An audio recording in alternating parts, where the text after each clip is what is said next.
word Indian, while it is hurtful and wrong, is used to express the names of organizations Harold Cardinal participated in.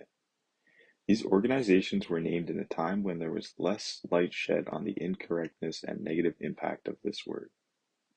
What is a hero?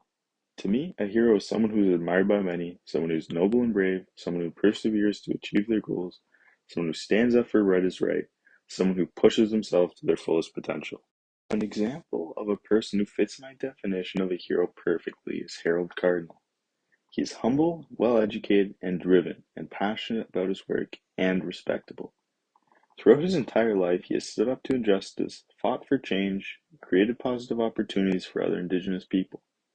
Positive opportunities for other Indigenous people that broke barriers. Barriers that existed for far too long. Cardinal was born in Sucker Creek, Alberta on January 27, 1945. According to Joseph Campbell's theory, his call to adventure would be when in his teenage years his dad asked him to translate at the Albertan Indian Association. This is an introduction for him to politics and fighting for Indigenous rights. His departure came when in 1964 he left everything he had grown familiar with at the reserve to move to Ottawa to study sociology at St. Patrick's College. Trials came shortly after graduating when in 1968 he returned to his reserve and became the head of the Albertan Indian Association at the age of 23. A year later, in 1969, Pierre Elliott Trudeau introduced the White Paper. Cardinal had a lot to say about it. Cardinal fights back by co-authoring the Red Paper. His treasure came when his efforts were successful and his Red Paper caused the White Paper not to be passed and Indigenous people to keep their treaty rights. After this, he would work as a consultant for Indigenous bands in Alberta. This resolution came because he continued to fight for Indigenous rights for the remainder of his life.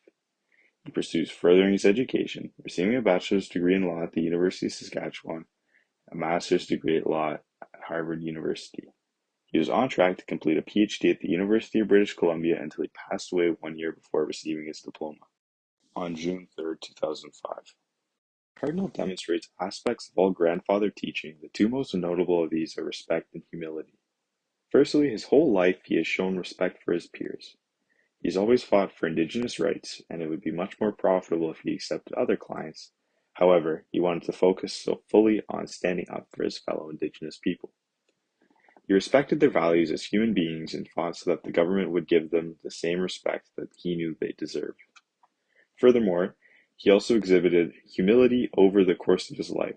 As I mentioned prior, he worked solely on protecting Indigenous rights and living near his hometown for the majority of his life. He was known to never buy anything too expensive when there was always a cheaper option.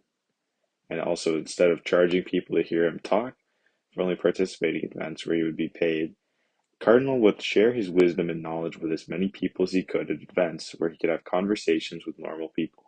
These events often took place at reserves or at universities he had previously attended, such as the University of Saskatchewan, or universities near his reserve like the University of Alberta. He wanted to become an inspiration to these people so they could reach their fullest potential. When Harold Cardinal first heard about the White Paper, he was appalled. This document made by Pierre Elliott Trudeau's government proposed the removal of separate legal status from Indigenous people, and additionally it called for them to assimilate into society. It did not sit right with Cardinal that the government wanted his people to assimilate into Western culture. This document did not regard Indigenous culture at all. Cardinal immediately began typing a response titled the Red Paper. This paper strongly defended treaty rights and Indigenous rights to land, treaties, and public service. As the president of the Alberta Indian Association, he led discussions about this topic. Eventually, his success led to the government keeping treaty rights. Protecting treaty rights was already a very honorable achievement, but what this accomplishment led to is equally important for years to come. The discussion caused by the Red Paper built a bridge for more direct discussions between the Canadian government and Indigenous leaders.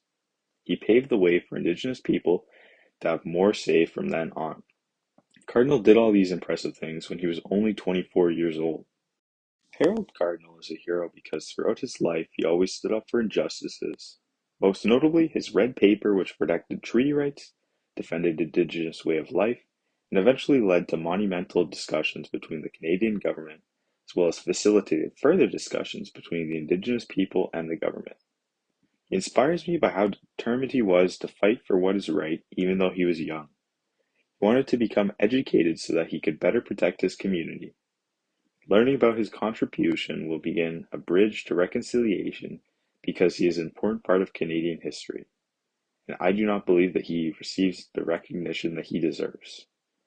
He made it known that Indigenous people are an important piece of Canada. In my opinion, Harold Cardinal is a national treasure. The word